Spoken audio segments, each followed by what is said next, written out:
Hey everyone, and welcome back. We're doing a deep dive today, folks.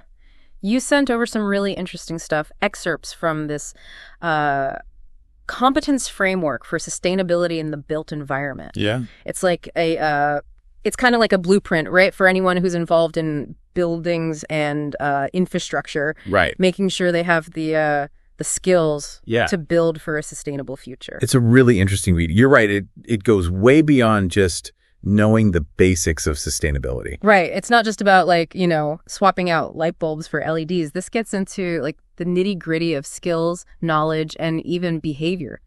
And that's what I find really groundbreaking here, this emphasis on behavioral competence. Yeah. We often focus so much on the technical side of sustainability. Right.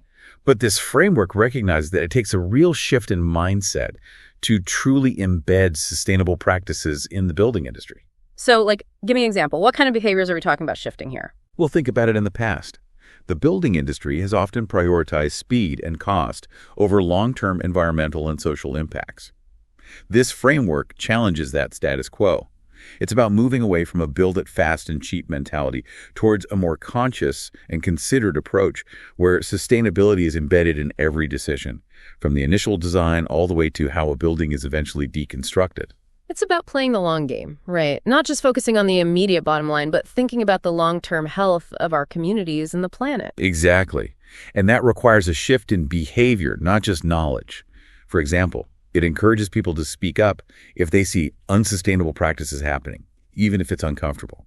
It's about fostering a sense of responsibility and accountability throughout the entire building process. See, and that's huge. Because it's one thing to know what the right thing to do is, Right. but it's another thing entirely to actually do it. Yeah. Especially when there might be pressure to cut corners or stick to the old ways of doing things. Absolutely. And that's why this framework is so important. It's not just a set of guidelines, it's a call to action. It's about empowering individuals and organizations to make more sustainable choices, even when it's not the easy option. So how does it actually work in practice? Is it like a giant checklist of must-haves for every building project? It does offer specific criteria, but it's more helpful to think of it as a roadmap. It lays out key areas of competence across a bunch of themes, like understanding natural systems, managing resources, and considering social impact. And it encourages a flexible approach, recognizing that every project is different. Okay, so it's not one size fits all. You have to tailor it to the specific context of each building and its surroundings. Exactly. And that's where things get really interesting because it means looking beyond the building itself and thinking about the bigger picture. For example, the framework talks about understanding how land use decisions impact biodiversity. So it's not just about minimizing the footprint of the building, but also thinking about how that building fits into the surrounding ecosystem. Precisely. It's about asking questions like, how can we design this building to enhance, or at least minimize harm to, local biodiversity? Can we incorporate green spaces, protect existing habitats, or even create new ones? Yeah. It's almost like treating the building site as part of a larger ecosystem, not just a blank slate to build on. That's a great way to put it. And it's a theme that runs throughout the framework. For example, it also talks about applying donut economics to the built environment. Donut economics. Okay, that sounds intriguing, but I'll admit I'm drawing a blank on how that applies to buildings. It's a model for sustainable development that aims to ensure everyone has access to basic social needs, things like housing, healthcare, and education, while also operating within the planet's ecological limits. So for a building project, you'd be asking questions like, can this development provide affordable housing while also minimizing its environmental footprint? Ah, okay. So it's about finding those win-win solutions where a building can benefit both people and the planet. Exactly. And the framework stresses that this kind of thinking needs to happen throughout a building's entire life, from its construction to its eventual demolition, and even the reuse of its materials. So it's about thinking long-term and considering the whole life cycle of a building, not just the here and now. Precisely. And to support that, the document emphasizes the importance of things like building passports and maintaining a golden thread of information throughout a building's lifespan. Building passports. Yeah. Are buildings getting their own travel documents now? Oh. I'm kidding. But seriously, what are those? Essentially, it's like a digital record of a building's entire life, from the materials used and energy consumption to any renovations and even demolition plans. Okay, so if I'm understanding this right, it's like a central hub of information that ensures sustainability considerations are passed on from one team to the next throughout the building's entire life. You got it. That's the golden thread, the continuous flow of knowledge. Which makes a lot of sense because so much can change over a building's life. Yeah, you've got a building could go through several renovations or change hands multiple times, all sorts of things, without that accessible history. It's tough to make informed choices. Yeah. Imagine trying to make a medical decision without a patient's history. That's a great analogy. Okay, so this golden thread helps ensure sustainability isn't an afterthought, but a core consideration throughout a building's life. Exactly. And it also highlights that sustainability in this field is a journey. New materials, technologies, ways of thinking. It's always evolving. Yeah, definitely not a learn it once and you're done kind of field. Yeah. So this framework is about building a system that allows for adaptation and continuous learning. Precisely. It's about creating a culture of curiosity, innovation, and knowledge sharing within the building industry. Which, that makes a lot of sense, right? It's like Yeah. we might not have all the answers right now, but if we build a system that encourages ongoing learning and collaboration, we're more likely to find solutions as new challenges arise. Exactly. And those solutions need to be grounded in a strong ethical framework, which is another key aspect of this document. It's not just about what's technically feasible, it's about what's ethically responsible. So we're going beyond just following the rules and regulations here. Absolutely. The framework lays out ethical principles that should guide everyone working in the built environment, for instance. It talks about a duty of care, not just to the people who will use a building, but also to the environment and even future generations. So it's acknowledging that the decisions made during a building's design and construction have ripple effects that extend far beyond the immediate project timeline. Precisely. It's about recognizing that we have a responsibility to minimize harm and maximize benefits for all stakeholders present and future. This includes being transparent about the potential impacts of our work, both good and bad. No more greenwashing than a building can't just slap a sustainable label on and call it a day. Right. This framework pushes for accountability. It stresses the importance of backing up claims with evidence and being upfront about any limitations. I like that it feels like it raises the bar for everyone involved. And speaking of everyone involved, this framework emphasizes collaboration, right? It's not just on the shoulders of the architects or contractors. Everyone needs to be on board. You're spot on. The framework highlights that sustainability in the built environment is a team effort requiring active collaboration, respectful communication, and a willingness to work towards shared goals. So it's not enough to have one sustainability superhero on a project. The entire team needs to be empowered and informed. Exactly. And that collaborative spirit needs to extend beyond the immediate project team, engaging with the community, local stakeholders, even future occupants of a building. That's all part of creating a truly sustainable outcome. Yeah, it's about listening to different voices and perspectives, right? Because what one community considers important for their well-being might be different for another community. Exactly. Sustainability in this context goes way beyond energy efficiency. It's about creating spaces that are equitable, inclusive, and promote well-being for everyone. And that means understanding the potential social impacts of our work. Which honestly feels like a huge undertaking. How do you even begin to measure the social impact of a building? It's definitely complex, and this document doesn't shy away from that. It talks about using a variety of tools and techniques, such as considering environmental use value. Environmental use value, that sounds pretty broad. What does it actually mean? It's about understanding the benefits people get from the natural environment, things like clean air access to parks, even just the aesthetic beauty of nature. This framework encourages us to preserve and enhance those values in our projects. So, for example, if a development is going to impact a local park, you might try to incorporate green spaces into the building designed to make up for that loss. Exactly. It's about being mindful of the trade-offs and finding creative solutions that benefit both people and the environment. Okay, so environmental use value is one piece of the puzzle. What other tools does the framework suggest? It points to things like the Public Services Social Value Act of 2012, which encourages considering social value in public sector projects. It's about thinking beyond just the cheapest contractor, but looking at who might bring the most social benefits to a community.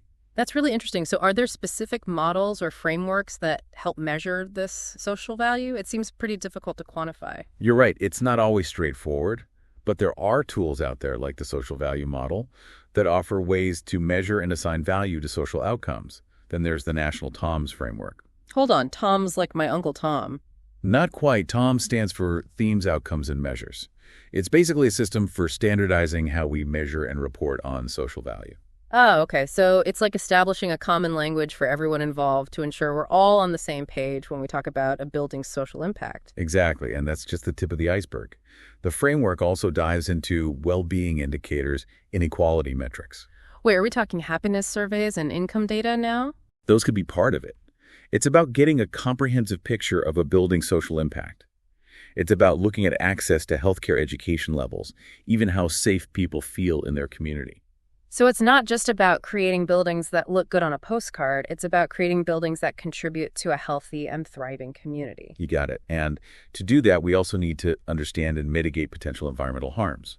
Exactly. And, when we talk about environmental harms in the built environment, it's easy to just think about the obvious culprits like pollution or waste. Right, the usual suspects. But this framework encourages a more nuanced look, doesn't it? It absolutely does. It pushes us to consider things we might not immediately associate with buildings like air and noise pollution, the impact on soil health, even the potential spread of invasive species. Okay, now invasive species, that's a new one for me in this context. How do buildings play a role there? Think about construction materials, landscaping choices, even just the movement of soil and plants during a project. All of these can unintentionally introduce or spread invasive species if we're not careful. Wow, I never would have made that connection. It really highlights how interconnected everything is. It really does, and that's why this framework is so valuable. It pushes us beyond those surface-level considerations and forces us to understand the complex web of impacts involved in the built environment. So it's about asking those what-if questions and considering the unintended consequences, both positive and negative. Precisely. And it encourages us to equip ourselves with the knowledge and tools to address those consequences effectively. Which brings us to another key aspect of the framework, right? This idea that it's not enough to just care about sustainability. We need specific knowledge and skills to make it happen in the built environment. Exactly. The document outlines a whole framework of key knowledge areas that are crucial for anyone involved in this field.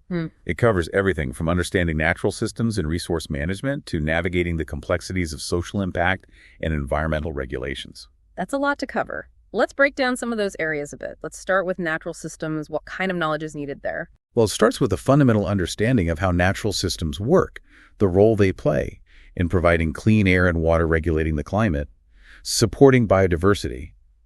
It's about recognizing that buildings aren't separate from nature, but are really part of a larger interconnected ecosystem. So instead of just designing a building that minimizes harm, we should be thinking about how that building can actually support and enhance the natural environment around it. Exactly. That might involve incorporating green spaces, using materials that work in harmony with the local climate, even thinking about how a building can help manage rainwater runoff to prevent flooding and erosion. It's almost like shifting from a mindset of man versus nature to man with nature in how we design and construct buildings. That's a great way to put it. And the framework goes beyond just the basics. It also talks about understanding things like microclimates, the impact of the urban heat island effect, and how to design for resilience in the face of climate change. So it's about considering the long-term impacts and making sure that buildings can adapt and thrive even as the environment around them changes. You got it. And speaking of long-term thinking, another crucial area of knowledge is resource management. Right, because buildings use a lot of resources, energy, water, materials, and it's not always obvious where those resources come from or what happens to them once we're done with them. Exactly. This framework encourages us to think about the entire life cycle of resources, from extraction and processing to transportation use and eventually disposal or reuse. It's about understanding the environmental and social impacts at each stage and making choices that minimize waste and pollution. So, for example, instead of just looking at the energy efficiency of a building, we should also be thinking about where that energy comes from. Is it renewable or fossil fuel based? And what happens to the waste products? Exactly. It's about asking those tough questions and making informed decisions based on a holistic understanding of the resource flows in the built environment. It sounds like it requires a real shift in perspective, moving away from the idea that we have endless resources at our disposal. It definitely does, and that shift in perspective is also crucial when it comes to understanding the social impact of buildings and infrastructure. Right, because it's easy to get caught up in the technical aspects of design and construction. But at the end of the day, buildings are for people. Precisely. And this framework really emphasizes the importance of putting people at the center of our decisions. It's about understanding how buildings impact communities, how they shape our daily lives, and how we can create spaces that are equitable, inclusive, and contribute to a high quality of life for everyone. So it's not just about building things that are functional and aesthetically pleasing. It's about building things that meet people's needs and enhance their well-being. Exactly. And that means considering things like access to essential services, affordability, social cohesion, even cultural heritage. It's about designing buildings that are responsive to the specific needs and values of the communities they serve. It sounds like it requires a deep understanding of the social fabric of a place, not just its physical landscape.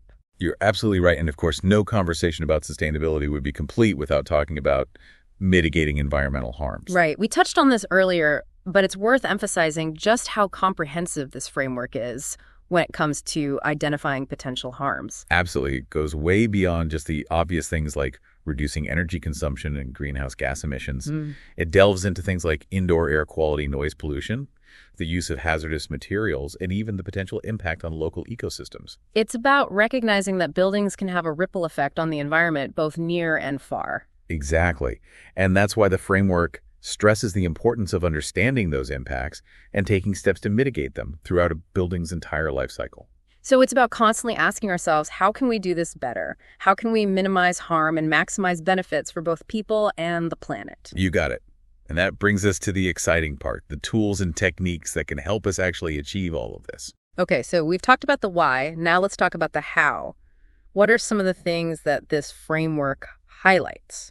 Well, it runs the gamut from the very practical to the more conceptual. We're talking about things like utilizing building codes and industry standards, understanding economic incentives, and how to communicate effectively about sustainability, and even embracing things like systems thinking and life cycle analysis. Okay, so there's no one-size-fits-all approach here. It's about choosing the right tools for the right job and recognizing that every project is unique. You got it. Let's start with the most fundamental tools.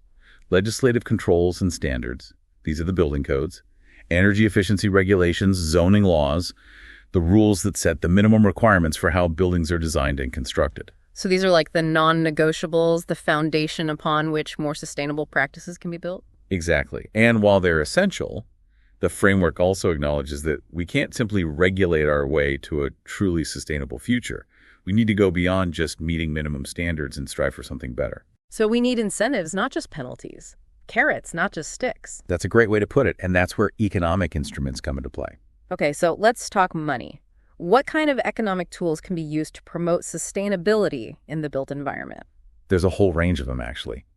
Think about tax breaks for using renewable energy grants, for green building certifications, even fees for exceeding certain pollution limits. It's about creating a system where sustainable choices are rewarded and unsustainable ones are less appealing from a financial standpoint. Exactly. And these economic tools can be used by governments, businesses, even individual consumers to drive change. So it's not just about waiting for someone else to fix the problem. We can all play a role by making conscious choices about how we spend our money. Absolutely. But of course, economic incentives alone aren't enough. Yeah. We also need information and communication to empower people to make those informed choices in the first place. Right, because you can't expect people to just magically know about all the latest sustainable building practices or understand the complex environmental and social impacts involved. Exactly. That's why this framework emphasizes the importance of clear, accessible, and engaging communication. It's about using a variety of tools and channels, things like educational campaigns, design competitions, even just having open and honest conversations with clients and communities. So it's about making sustainability something that people understand, care about, and feel empowered to act upon. You got it. And that's where voluntary initiatives come in. Things like green building certifications, sustainability awards, and industry-led best practice guides. These are all ways for individuals and organizations to go above and beyond the minimum requirements and demonstrate their commitment to sustainability. They're like the overachievers of the sustainability world, setting the bar high and inspiring others to follow their lead. I love that analogy. And the best part is that these initiatives aren't just about recognition. They also provide valuable resources, support networks, and a platform for sharing knowledge and best practices. It's like creating a community of practice where people can learn from each other, push the boundaries of what's possible, and accelerate the shift towards a more sustainable built environment. Exactly. And that's what I find so inspiring about this competence framework. It acknowledges the complexity of the challenges we face. but it also provides a roadmap, a set of tools, and a sense of hope that we can actually create a better future. It's about recognizing that sustainability in the built environment is a journey, not a destination. There's always more to learn, new challenges to address, and innovative solutions to discover. Absolutely. And it's a journey that we're all on together, whether we're architects, engineers, policymakers, or just people who live and work in buildings. We all have a role to play in creating a more sustainable future. And on that note, we've reached the end of our deep dive for today. What a fascinating and thought-provoking conversation. It really has been. Thank you for having me. Thank you for sharing your expertise with us. And to our listener, we hope this deep dive has given you a better understanding of the competence framework and the incredible potential it holds for creating a more sustainable built environment. If this episode sparked your curiosity, we encourage you to explore this topic further. Think about the buildings in your own community. How do they measure up to the principles outlined in this framework? What opportunities do you see for improvement? And how can you as an individual contribute to a more sustainable future? We'll leave you with those questions to ponder, and as always, happy learning.